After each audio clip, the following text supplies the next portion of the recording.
Na mtazamaji wa Daily News Digital, hayawi sasa amekuwa. Unachokiona ni muendelezo wa maboresho ya barabara ya mabasi yaendayo haraka maarufu mwendo kasi jijini Dar es Salaam. Kama unavyoona, mafundi wapo katika matengenezo, na hapa ni katika eneo la sanamu la askari maarufu Askari Monument. Sanamu ambalo lina historia ndefu.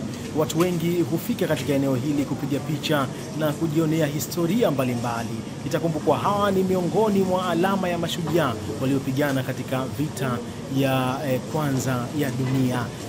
Ni katika hatua ya kuonesha Tanzania ina watu wazalendo. Tanzania ni taifa ambalo lina watu mashujaa. Lakini leo maboresho yanafanyika kuhakikisha jiji la Dar es Salaam linapitika.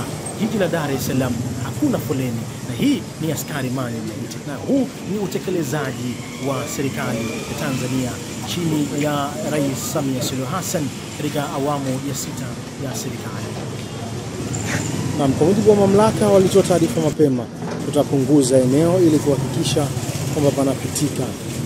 Sanamu la askari litakuwa salama kabisa, lakini itapunguzwa ule mzunguko wake, mduara wake utakuwa mdogo kiasi cha kuruhusu mabasi yaendayo haraka na vyombo vingine vya usafiri viweze kupita kwa utulivu kabisa.